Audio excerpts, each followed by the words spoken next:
Hi, I'm Mike Brennan, an orthopedic surgeon from Baylor Scott & White in Temple, Texas, Level 1 Trauma Center. So this is just an example that we have here of a knee spanning external fixator. Typically when I do a frame, I start from the most proximal and I work from the most distal and utilize the frame from that standpoint. You can use a triple sleeve protection device once you identify, and so we'll go fairly proximal today here. And typically it's just a small incision, a few millimeters, just enough to allow this. Go down to the periosteum, you'll feel from medial to lateral. While feeling medial to lateral will allow you to find the apex of the bone itself. And so here we're going to come up fairly proximal today.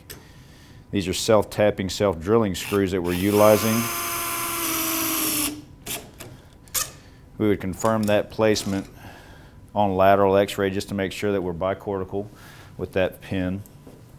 And then we're going to go to a 5mm pin, typically is what I'll utilize on the tibia. And so I'm trying to get this as collinear with each other as I can from the pin application. And so again, I'm using a distal femur as my fracture type, and so my frame does not have to be down very low. It can be more proximal. I'm typically going to be on the anteromedial surface of the tibia itself when we're utilizing this construct. So using the quick connect for this makes it really simple and easy for us to deal with. And so I'm going to go for my more distal type of pin in this construct. And typically if you palpate the anterior crest of the tibia, I'll come off about a finger breadth and start the pin, as you can see, perpendicular to the actual plane of the tibia. Once I get it started, slowly you can readjust your hand to be more collinear with your proximal apex pin.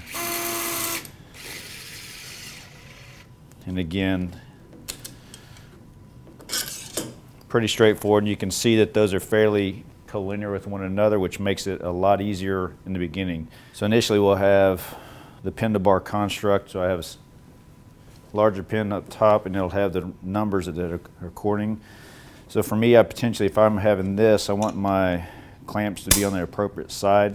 My preference is I'm trying to maintain this length, and so I want the pin to be, and the coupling device to be closer to the fracture site.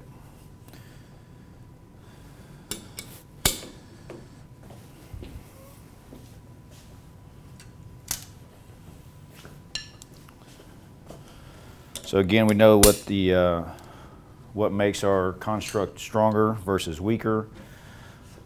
Thicker diameter pins, closer to the fracture site, working distance between the bars, stacking these as well will make this a more rigid construct. And so now we're starting to see a pretty basic frame start to come together here.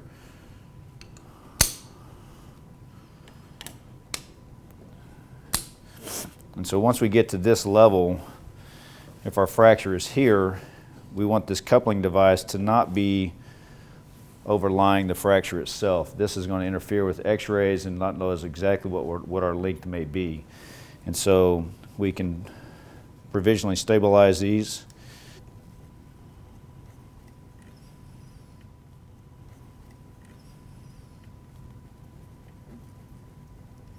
And you can come and put this on, and it kind of gives you an idea. Once again, it's a distal frame that we're utilizing here for the distal femur, that is. And if we're using this as a guide, it's a 6mm pin, then I can get closer to where I know, instead of guessing how far off I'm going to be, then I can make that incision, utilize that to our advantage.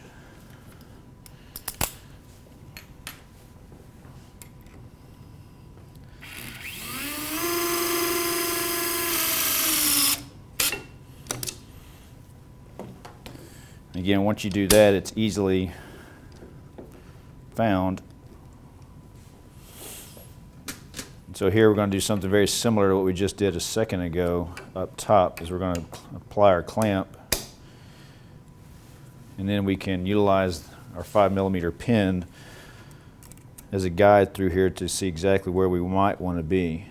And so straightforward, again, you can start at a slight angle, self-tapping screw.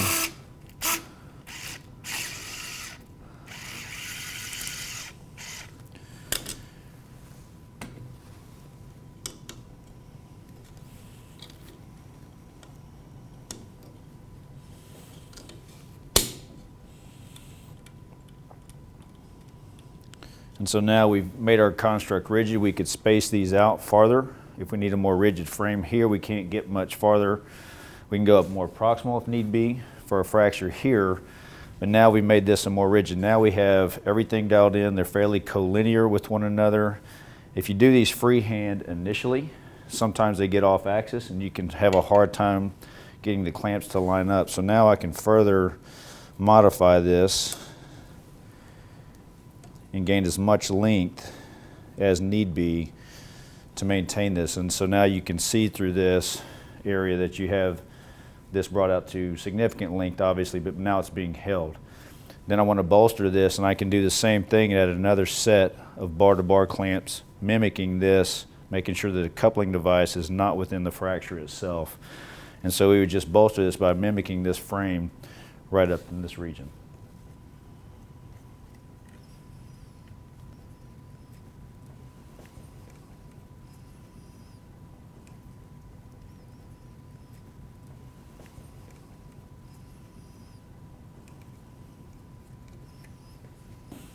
So that's the ultimate knee spanning frame finalized. And so here we've just supported this. We've increased our length between the frames of the bar-to-bar construct to increase the rigidity of this. So this is ultimately what this frame will look like from a knee spanning, easily adjustable with the couplers between the pin to bars and bar to bars as needed for this.